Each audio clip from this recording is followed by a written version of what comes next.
నమస్కారం. మన ఛానల్‌కి స్వాగతం. తిరుప్పావైలో ప్రతి పాసురం మనకు ఒక కొత్త విషయాన్ని, ఒక కొత్త సందేశాన్ని అందిస్తుంది. ఈరోజు పాసురాన్ని తెలుసుకుందాం. తిరుప్పావై 28వ రోజు పాసురము. ధనుర్మాసం స్పెషల్. ధనుర్మాసంలో నేడు 28వ రోజు. అమ్మాల్ రంగనాథుడిని తన భర్తగా పొందడానికి ఈ మాసంలో అంటే ధనుర్మాసంలో వ్రతం ఆచరిస్తూ పాసురాలను రచించింది. ఈ పాసురాలను తిరుప్పావై అనే అంటారు. ఈరోజు తిరుప్పావై 28వ పాసురము. ఈ పాసురాల్లో 20వ పాసురం నుంచి 29 పాసురం వరకు గోదాదేవి శ్రీకృష్ణ భగవానుని వర్ణిస్తుంది.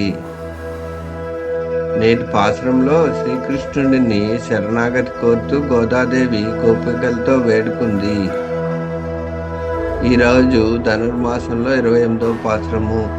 దాని అర్థం తెలుసుకుందాము. 28వ రోజు శ్రీకృష్ణుడే సిద్ధోపాయం. 28వ పాసురం. கரவைகள் பின் சென்று காணம் சேர்நுந்தன்போம் அறிவொன்றுமில்லாதவாய் கிளத்து ஒன்றனை பிறவி பிறந்தனை புண்ணியம் யாமுடையோம் கரவையொன்றுமில்லாத கோவிந்தா உந்தோன்னோடுறவேல் நமக்கு இங்கிருக்க வரியாது அறியாத பிள்ளைகளும் அம்பினால் உஞ்சன்னை பேர் அழைத்தனவும் சிறியாருளதே இரவை நீத்தார் పరై ఏలోర్ ఎంబావాయ్. ఇన్ని రోజులు స్వామిని రకరకాల పేర్లతో పిలిచిన నిన్న స్వామి కష్టపడి సంపాదించిన నామం గోవింద అని పిలవడంచే స్వామికి సంతోషం వేసింది. వీళ్లకు నిజంగా ప్రేమ ఉందా లేదా అని పరిశీలించి గాని అనుగ్రహించడు. భగవంతుని చేరే ఉపాయాలు కర్మ, భక్తి, జ్ఞానం ఇవన్నీ మనం సంపాదించాలి. చివరికి భగవంతుడు అనుగ్రహిస్తే తప్ప అవి మనకు లభించవు. పరమాత్మ ఏం తయారు చేయాల్సిన అవసరం లేదు. అందుకే ఆయన్ను సిద్ధోపాయం అని అంటారు. ఇలా ఉపాయాలు 2 రకాలు. ఒకటి మనం సాధించాల్సిన కర్మ జ్ఞానాదులు, ఇక రెండోది సిద్ధమైన ఉన్న పరమాత్మ. అందుకే మన వాళ్ళు కర్మ జ్ఞానాదులపై ఆధారపడిన వాళ్ళం కాదు. నిన్నే ఉపాయంగా కోరుతున్నాం. హే గోవిందా, నిన్నే నమ్మి వచ్చాం అని చెప్పారు. అయితే సిద్ధోపాయం కోరిన వారు కూడా 6 విషయాలు ఆవిష్కరించాల్సి ఉంటుంది. అవి ఏమిటంటే, 1. తమంతట తాము ఈ ఫలితాన్ని పొందడానికి ఆర్జించింది ఏమీ లేదు అని స్పష్టం చేయాలి. 2. తమలో ఆ ఫలితాన్ని పొందే యోగ్యతలేమి లేవు కనుక తమ వద్ద లోపం ఉన్నదని స్పష్టం చేయాలి. 3.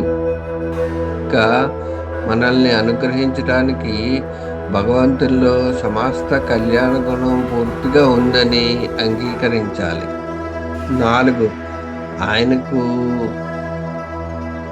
మనకు విడదీరాని సంబంధం ఉందని వేదం చెప్తుంది.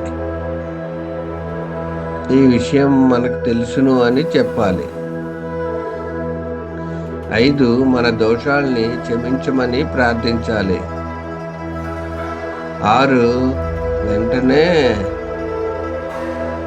వారి సేవ అనే అనుగ్రహం పొందడానికి మనలోని ఆర్తిని చూపించగలగాలి. ఈ 6 లేకుంటే వాడిని చేరే యోగ్యత లేనట్లే. ఏదైనా మనం ఒక వైద్యుడి వద్దకు వెళ్ళినప్పుడు మనం ఏం చేసి ఈ రోగం తెచ్చుకున్నాం? దాన్ని తగ్గించుకునే శక్తి మనలో లేదు. దాన్ని తగ్గించగల యోగ్యుడు నువ్వు అని చెప్పాలి. నిన్ను నమ్ముకుని వచ్చాను అని ఆయనతో సంబంధం గురించి చెప్పాలి.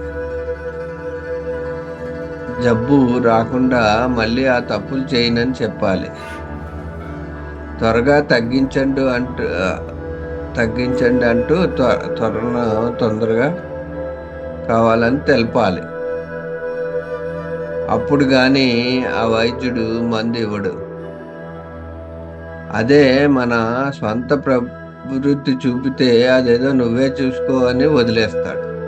లోకంలో వ్యాధిని నయం చేయడానికి ఎన్నో మందులు ఉండొచ్చు. వైద్యుడు వేరే, మందు వేరే. అయితే ఈ సంసారం అనే వ్యాధి నివారించాలి అంటే వైద్యుడు, మందు అన్నీ శ్రీకృష్ణుడే. అందుకే మన వాళ్ళు శ్రీకృష్ణుడిని వైద్యో వైద్య, చక్కటి వైద్యుడు సుమా అని చెబుతారు. అయితే మన వాళ్ళంతా నీవే నాకు మందువు అని వచ్చారు. అయితే ఇంకా వీళ్ళలో కర్తృత్వ భావనలు ఏమైనా ఉన్నాయా అని పరీక్షిస్తాడు. అవి ఏం లేవని తెలిస్తే వెంటనే అనుగ్రహిస్తాడు. ఈరోజు మన వాళ్ళు మాకు కర్మ, జ్ఞానం, భక్తి ఇవన్నీ ఏమీ లేవు అని చెప్తున్నారు. దీన్నే ఉపాయ నిష్కర్ష అని అంటారు. సాధనా స్వరూపాన్ని స్పష్టం చేస్తున్నారు. మొదట మేమంటూ ఆర్జించుకున్నవి కర్మ, జ్ఞాన, భక్తి, ప్రపత్తి ఇవన్నీ ఏమీ లేవు. ఇవి లభించాలంటే వేదాధ్యయనం చేయాలి. ఒక గురువును ఆశ్రయించాలి. ఆ గురువు జ్ఞానంచే, శీలంచే వృద్ధుడై ఉండాలి. అలాంటి గురువు వెంట కదా వెళితే అవి ప్రాప్తిస్తాయి. మరి మేము కరవైగైల్పిన్ సెన్రు పాలిచ్చే పశువులు వెంట నడిచేవాళ్ళం. మా గురువులు పశువులయ్యా, అవి కూడా పాలిస్తేనే మేము పోషిస్తాం, లేకుంటే లేదు. ఇది కర్మని కూడా భావించాం. కర్మయోగానికి ఏవో కొన్ని నియమాలు ఉంటాయి. కానం చేర్నుందన్బోం, అడవుల వెంట పడి తిరిగేవాళ్ళం. ఎలాంటి నియమాలు లేని వాళ్ళం. ఇక మెల్లగా కర్మపై పొట్టు తొలగితే కదా జ్ఞానం ఏర్పడేది.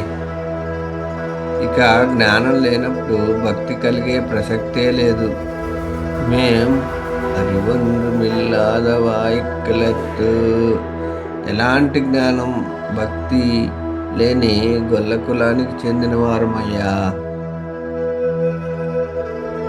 మరి స్వామి ఏం లేకుంటే ఎందుకు వచ్చారు అన్నట్టుగా వీళ్ళకేసి చూశాడు.